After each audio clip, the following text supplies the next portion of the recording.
Ah que coucou Internet. Vous l'aurez compris, aujourd'hui nous allons parler de The Legend of Zelda. Ou plus particulièrement d'Hyrule, un royaume qui ne s'est pas construit en un jour mais bel et bien au fil des opus de la saga. À l'occasion des 25 ans de The Legend of Zelda, Nintendo sort Hyrule Historia, qui nous permet d'en savoir plus sur le travail de l'équipe de développement au cours de la création d'un jeu, plus spécifiquement Skyward Sword, dernière en date lors de l'édition du livre. Mais celui-ci nous faisait découvrir pour la première fois la timeline officielle de la saga. Bien que Shigeru Miyamoto dit qu'il n'a jamais eu pour objectif que le jeu est une chronologie, on remarque bien vite au fil des opus une suite logique. Ainsi, au fil des pages apparaissent les légendes et les récits d'aventure des héros emblématiques de la saga, accompagnés de notations et anecdotes qu'on ne remarque pas forcément en jouant au jeu. Je vous invite à découvrir ces récits à mes côtés en écoutant attentivement Hyrule Historia, la légende d'un royaume, inspiré du livre estampillé Nintendo et des jeux qui ont bercé mon enfance. Avant tout, quelques règles pour bien comprendre cette chronologie. Il faut garder en mémoire que cette chronologie a été tissée grâce aux innombrables informations fournies par les multiples personnages de la légende tout au long de la saga. L'interprétation de l'histoire d'Hyrule évolue constamment selon les époques et les témoins. De plus, les jeux n'ont pas fini de nous surprendre, il se peut que cette chronologie soit à l'avenir modifiée par un nouvel opus de la saga. De plus, pour plus de clarté dans cette chronologie complexe, nous prendrons le parti que tous les héros, mentionnés dans les nombreux épisodes, seront appelés Link. Les mystères sont encore nombreux car les légendes mentionnant un héros parlaient peut-être de Link, mais peut-être s'agissait-il en réalité d'une descendance, voire même d'une toute autre incarnation plus ou moins liée au Link originel. Chaque époque possède donc son propre Link. Il en va de même pour la princesse Zelda au centre de l'histoire d'Hyrule. Tout de suite, le commencement d'un univers qui est né il y a de cela 30 ans dans notre imaginaire.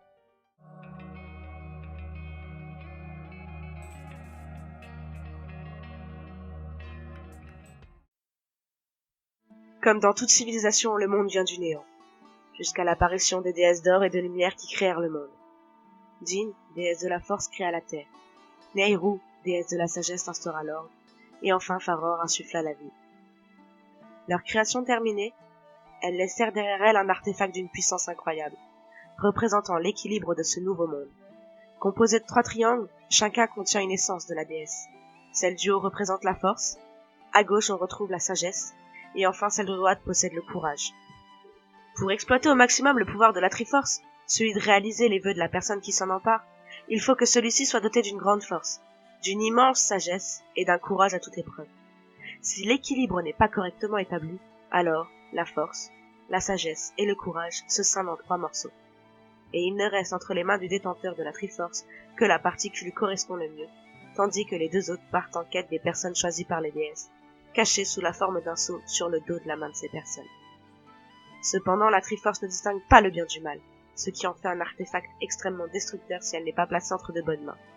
Pour la protéger, les déesses d'or et de lumière la placèrent sous la protection de la déesse Hylia, un être vêtu de blanc à la longue chevelure possédant une auréole, des ailes d'ange.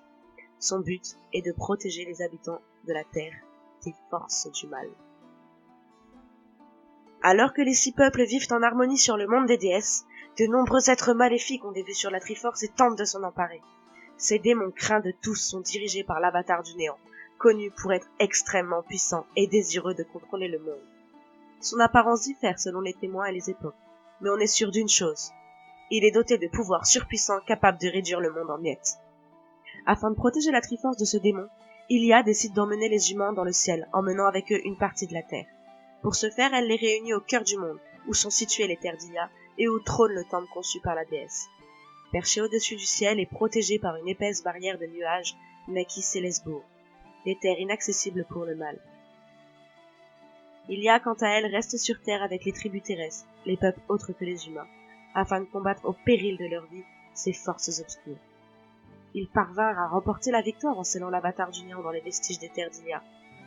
Et bien que cette terre ait été relativement préservée de la destruction durant la bataille, la déesse comprend que le sceau ne tiendra pas très longtemps, et choisit d'en finir une bonne fois pour toutes avec ce démon, en optant pour une élimination pure et simple de celui-ci, cédant des pouvoirs de la Triforce. Néanmoins, celle-ci ne peut être manipulée par une divinité, et afin d'accéder à son pouvoir, Hylia prend la décision de mettre fin à sa condition de déesse et de se réincarner sous les traits d'une jeune humaine.